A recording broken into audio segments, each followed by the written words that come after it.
लाडली लाल की, श्री हरिवंशचंद्रजू महाराज की, श्री हित सेवकजू महाराज की, समस्त रसिक मंडली की, समस्त संत भक्तन की, श्री गुरु महाराज की, श्री वृंदावन धाम की, श्री वेंकटेश लाल की जय जय श्री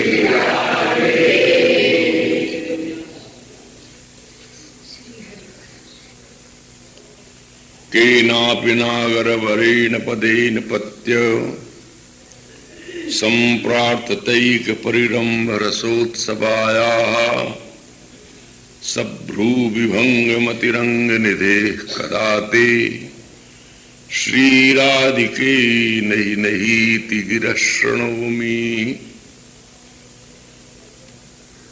अब इस नवम श्लोक में पूर्व के श्लोक में कही हुई जो आसक्त और आसज्य वाली बात है उसका पुनः दूसरे प्रकार से वर्णन कर रहे हैं। रस की उत्तरोत्तर वृद्धि हो रही है। पहले विभव आदि का स्मरण करके, चरण रेणु का स्मरण करके, अत्यंत निकट से सेवा परिचर्या की याचना करते हुए भवनांगण मार्जनी इत्यादि होने के अभिलाषा करके कुंज देश के वर्णन में आ गए। श्री वृंदावन की बात कही। दूरादपास स्वजनान सुखमर्थ कोटिम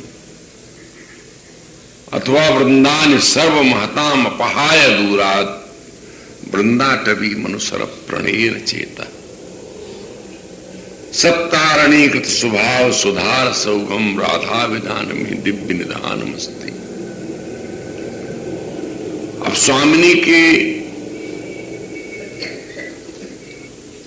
सन्निकट की रसकेली की प्रथम मानव भूमिका का वर्णन करते हैं। कल के प्रसंग में आपने ध्यान से सुना होगा, स्वामिनी का स्वरूप आसज्य है और प्रियतम का स्वरूप आसक्त है। आसज्य कहते हैं प्रेमास्पद को और आसक्त कहते हैं प्रेमी को। भागवत धर्म की विधि में भागवत धर्म संपूर्ण भक्ति मार्ग, श्रुति स्मृति पुराण आदि को आधार मान करके सबका एकमात्र प्रेमास्पद परम पुरुष भगवान विभिन्न रूपों में है। कहीं वह विष्णु रूप में है, कहीं वह राम रूप में है और कहीं वह कृष्ण रूप में है और फिर 24 अवतारों के रूप में। और उसको सबका एकमात्र ध्येय आराध्य मानने में श्रुति स्मृति पुराण आदि सभी प्रमाण हैं, किंतु वृंदावन की रस विधा बिल्कुल इससे भिन्न है।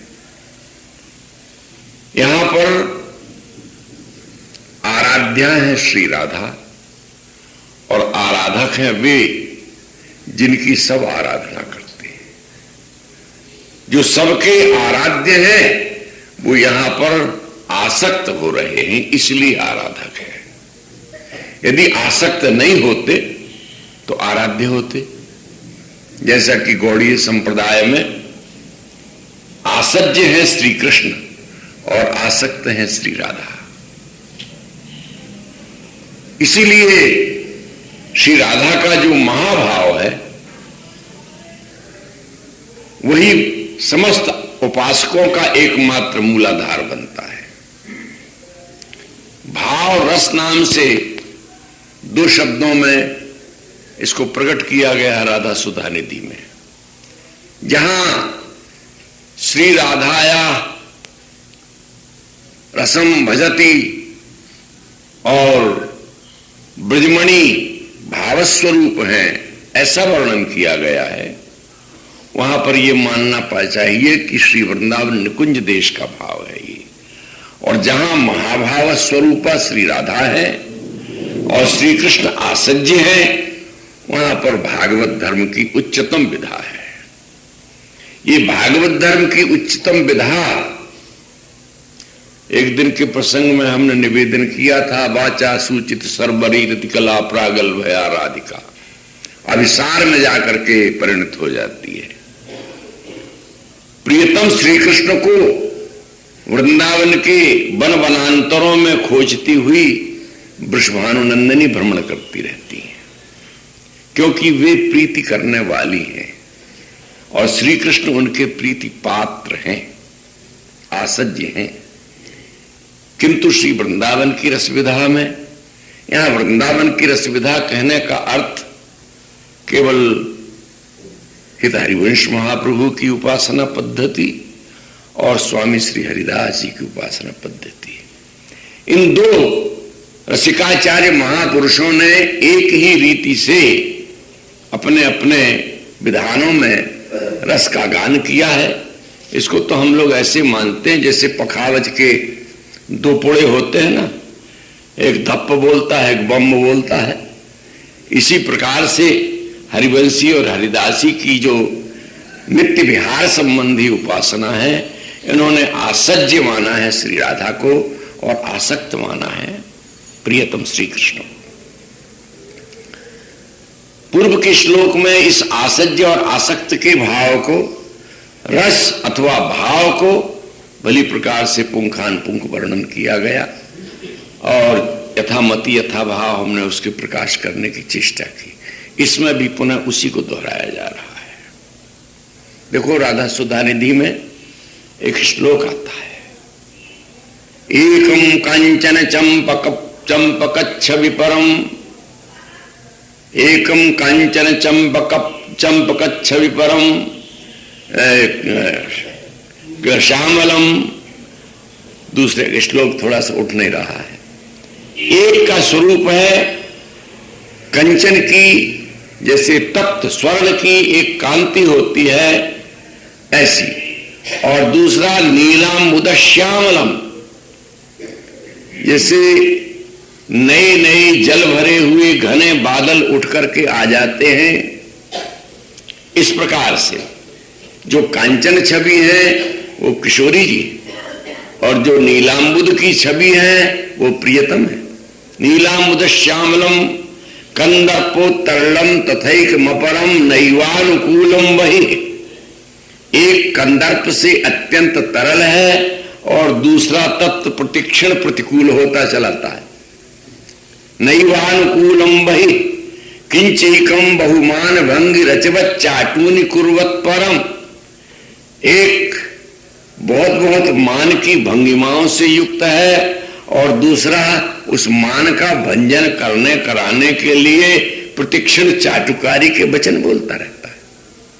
चाटूनि कुर्वत परम, चाटुकारी सेवा की विधि बनाता है। इस प्रकार से श्री वृंदावन के नवनिर्मित निकुंज देश में ये द्वंद्वम महामोहनम, ये जुगल तत्व क्रीड़ा करता रहता है। इसमें आसक्त और आसज्य दोनों के भाव का स्वरूप दिखाया। एकम कांचन चंपकत्व विपरम, सौंदर्य की पराकाष्ठा, लावण्यम परमाद्भुतम रतिकला चातुर्यमत्यद्भुतम कांति कापि महाद्भुता भरतनो लीला गतिश्चाद्भुता दृग्भंगी पुनराद्भुताद्भुतम यस्यास्मितम चाद्भुतम साराधाद्भुत मूर्तिरद्भुत रसम दास्यम कदा दास्यति। सहचरी हितसजनी ये अभिलाषा करती हैं कि ऐसी जो रूप लावण्य धाम है, जो रसरूपा है, वे कभी क्या हमको कृपा पूर्वक अपना दास्य प्रदान करेंगी? क्या उनके चरणों की सेवा की अधिकार वृत्ति मुझे कभी प्राप्त हो सकेगी? एकम कांचन चंपकच्छ विपरम, जिनकी सौंदर्य राशि के सामने प्राकृत और अप्राकृत जितनी उपमाएं हैं सबके सब मानो फीकी हो जाती हैं।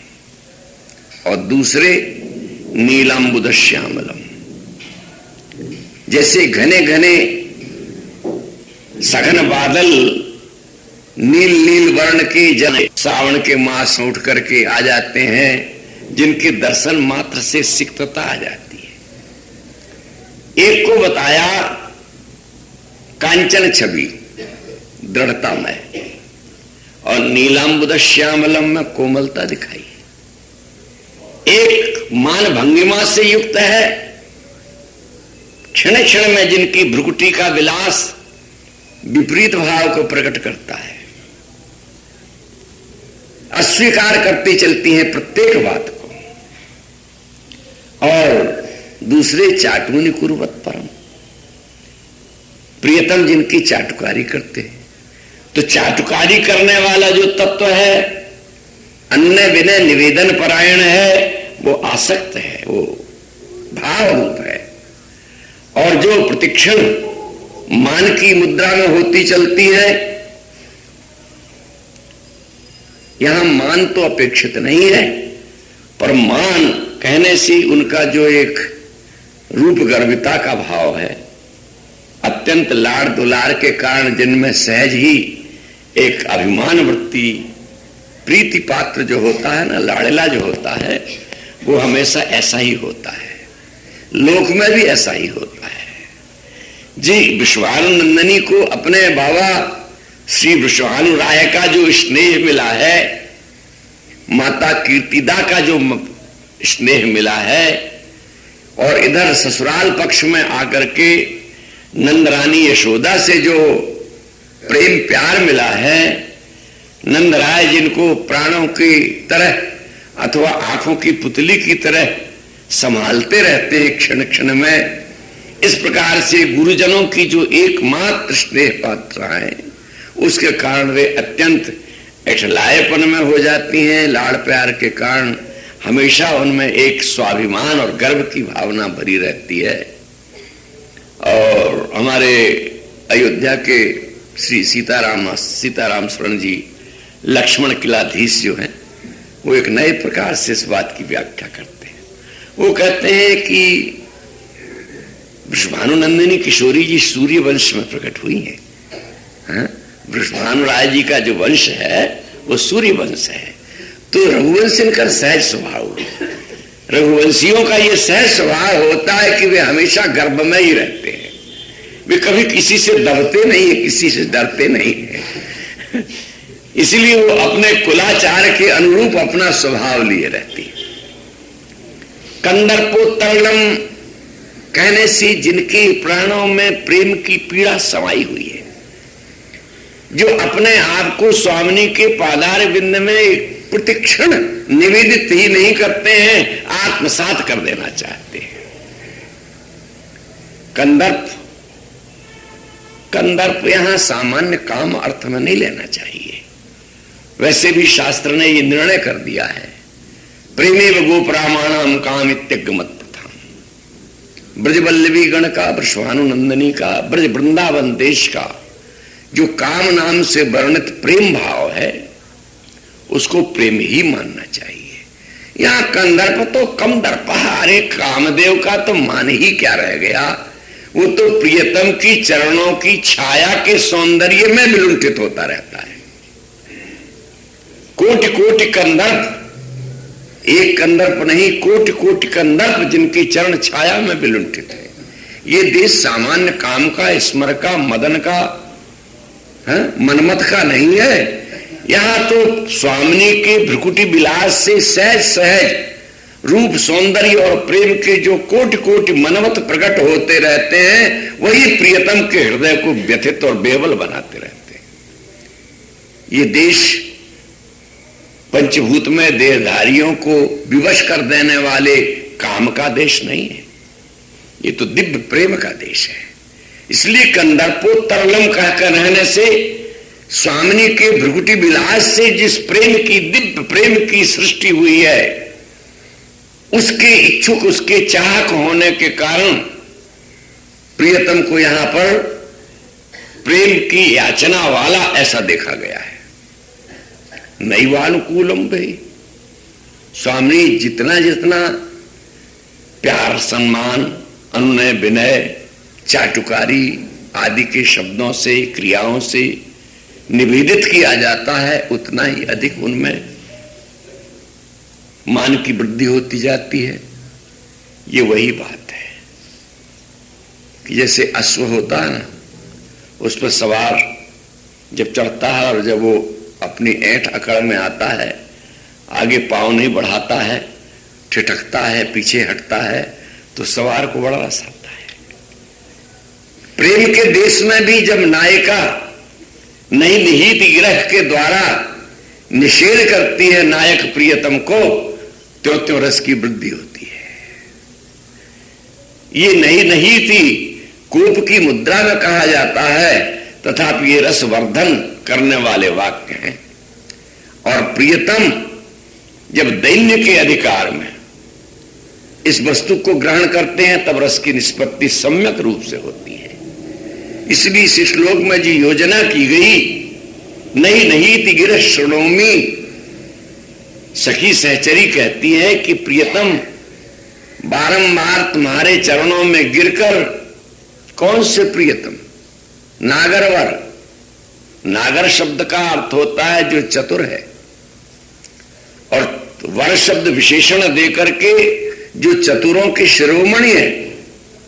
और केनापि नागर वरेण कह करके तो और अधिक उसको विलक्षण रूप दे दिया गया।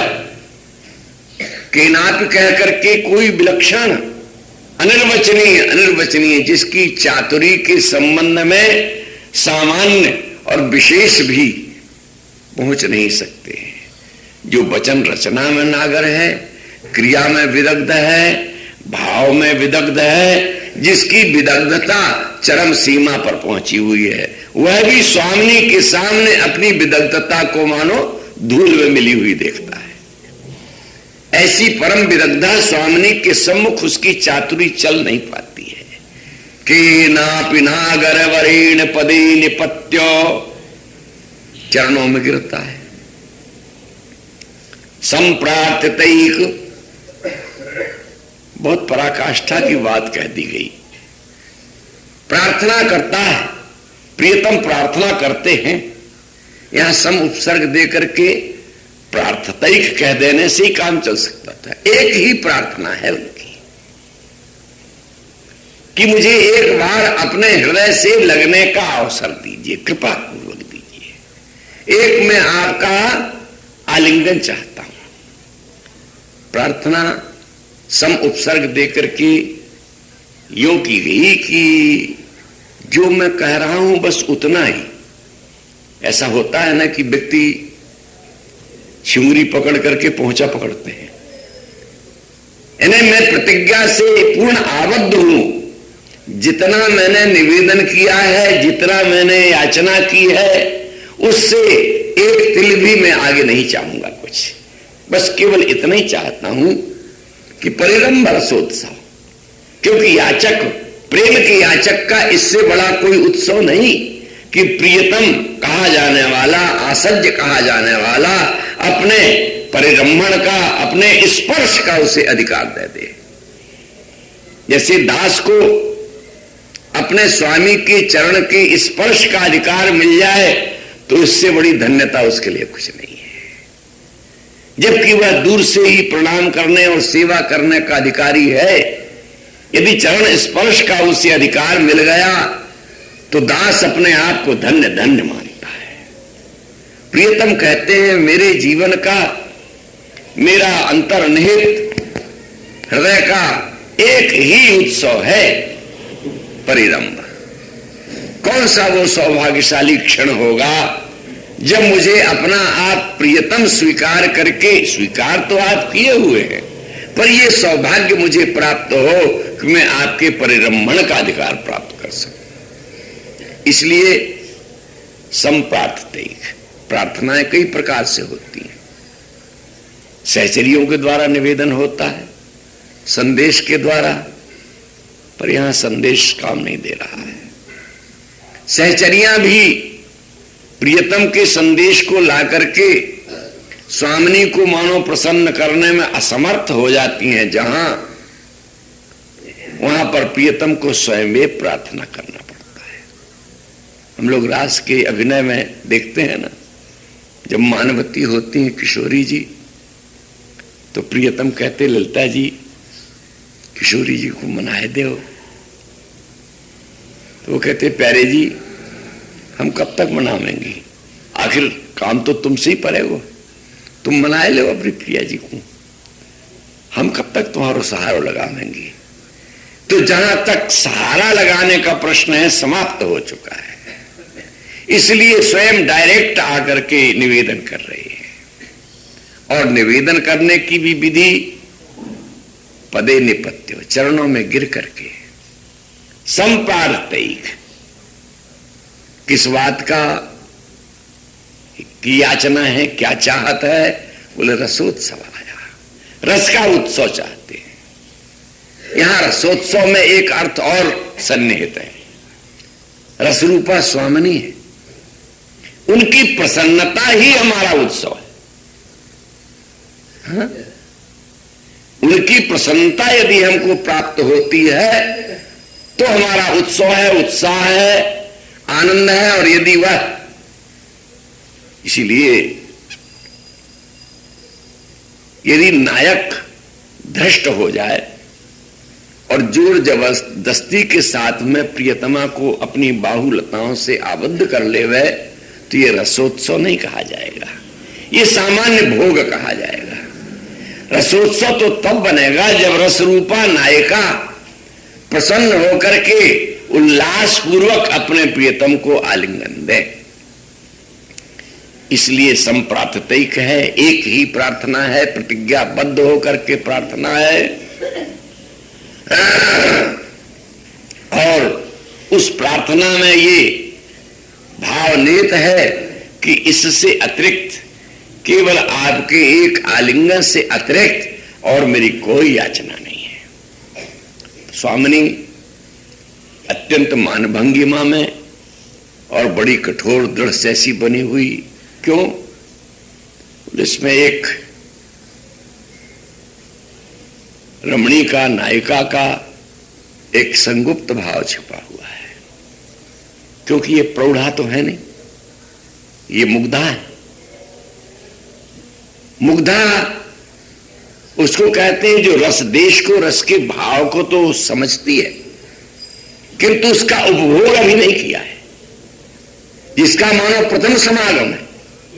और ऐसी स्थिति में नायक से प्रीति होते हुए भी भावी बिहार में जो भय है, वो कल्पना उनके अंतर्मन को मथ रही है। इसलिए वो प्रतिक्षण भयभीत होकर के नहीं नहीं थी, नहीं नहीं। ये नहीं नहीं बड़ा रसदायक वचन है। एक जगह और हरिवंशी महाराज ने चतुरासी में इसका प्रयोग किया है। आज निकुंज मंजू में खेलत नवल किशोर नवीन किशोरी, अति अनुपम अनुराग परस्पर सुनिय भूत भूतल पर जोरी, विद्रुम फटिक विविध निर्मित धर नव करपूर पराग न थोरी, कोमल किशलय सैन सुपेशल तापर श्याम निवेशित गोरी, मिथुन हस परिहास परायन पीक कपूल कमल पर झोरी, गौर श्याम भुज कलह मनोहर नीबी बंधन मोचत डोरी, हरिउर मुकुर बिलोकी अपन पौ विभ्रम विकल मान जुत भोरी, चिबुक सुचारु प्रलोय प्रोधत पिय प्रतिबिंब जनाय निहोरी,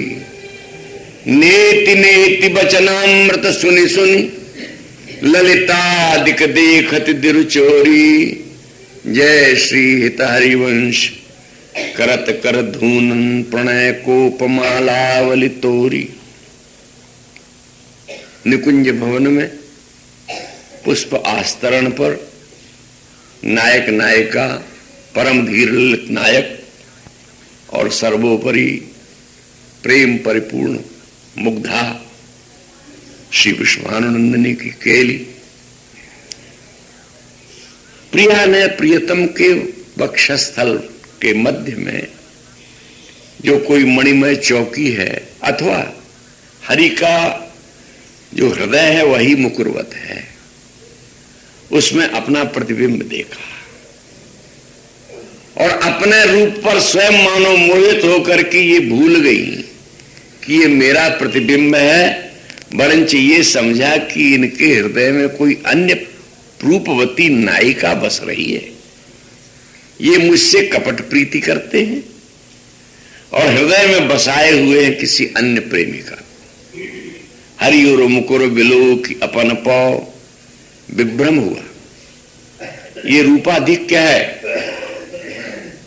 कोई अन्य नायिका नहीं है, स्वामिनी का रूप स्वयं विमोहिता, अपने रूप को देख करके स्वयं मोहित हो गई। जैसे मणिखंभ में बाल गोपाल अपना प्रतिबिंब देख करके माखन चोरी करने गए थे किसी गोपी के घर में, और मणिखंभ में अपना रूप देखा और बोले आज प्रथम में चोरी आयो बोले वो न तेरे संग। भैया मैं ही चोर ना है, तू भी चोर है। ले खिलाने लगे, गिर गया, देख करके हंस पड़ी गोपी, हर हर हर हर भागने लगे, पकड़ लिया। तो यहां अपना स्वरूप देख करके दूसरे का भान हो जाना और दूसरे का भान ही नहीं हो जाना, उसमें सत्यत्व की प्रतीति हो जाना, ये बालकृष्ण के रूप की अधिकता का कारण है। ऐसा ही एक वर्णन रामचरितमानस में संत तुलसीदास जी ने किया है। दशरथ भवन रुचिर अंगनाई ता खेलई नित चारो भाई, और नाचई निज प्रतिबिंब निहारी। श्री राम जी के वर्णन में आया कि मणिमय प्रांगण में जब अपना प्रतिबिंब देखते हैं तो उसके अपने ही एक सखा जैसा मान करके और नाचते हैं देख देख करके। अपने आप रूप पर विमोहित हो जाना। स्वामिनी ने अपना रूप प्रियतम के हृदय में देखा और उनको विभ्रम हो गया। भ्रम ही नहीं हुआ, विशेष भ्रम हो गया, विकल हो गई। ये प्रीति का स्वभाव है। प्रीति को वो केवल अपने में ही सीमित देखना चाहती है।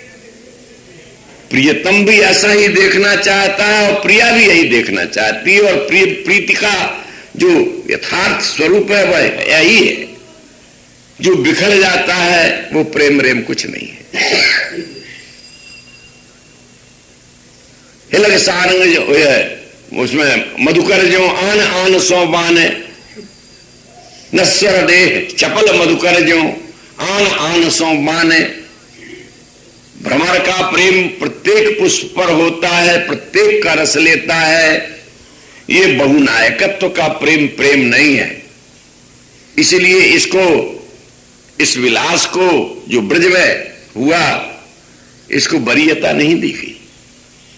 प्रेम तो एकांतिक होता है, एक में ही जिसका अंत हो जाता है, जो अंतर में, मन में, बाहर भीतर सर्वत्र एक ही हो गए। अनन्य प्रेम की महिमा है। प्रियतमा ने किसी अन्य प्रियतमा को प्रियतम के हृदय में देखा, विकल हो गई, विभ्रम हो गया, मान हो गया। तब चिबुक सुचारु प्रलोय प्रबोधत। प्रियतम ने उनकी सुकोमल चिबुक को अपनी करांगुलियों से सहलाते हुए, डरते हुए, सहलाते हुए निवेदन किया, किशोरी जी आप बड़ी भोली हैं, ये तो आपका ही स्वरूप है। ये बिंब नहीं है, ये प्रतिबिंब है। बिंब तो तब होता जब कोई मूर्तिमान होता, ये तो आपके आया हुआ प्रतिबिंब है। मणि चौकी को उलट के दिखा दिया, फिर लीला प्रारंभ हो गई। अब जो कुछ भी वहां पर युगल के मिलन की लीला हुई, रसिक ललितादिक देखत दुर्चोरी, नेति नेति बचामृत सुन सुनी। प्रियतम ने रसकेली को आगे वर्धित किया, क्योंकि ऐसा साहस केवल धृष्टता का कहो अथवा इस रसलीला को आगे बढ़ाने का जो उपक्रम होता है, वो नायक की ओर से ही होता है, नायिका की ओर से नहीं होता है। और मुग्ध दशा में तो कम से कम नायक की ही ओर से होता है, प्रौढ़ा की दशा में जो होता हो, ऐसा रस शास्त्रों में वर्णित है। तो केनापि नागर वरेण पदे निपत्यो संप्रार्थ तैक परिरंभ रसोत्सवाया। अब आसज्य के भाव की बात करते हैं। सभ्रू विभंग मतिरंग निधे, स्वामिनी अतिरंग निधि है, रंग निधि है। रंग शब्द जो है वो रंज धातु से बनता है, जिसमें रस ही रस है, जिसमें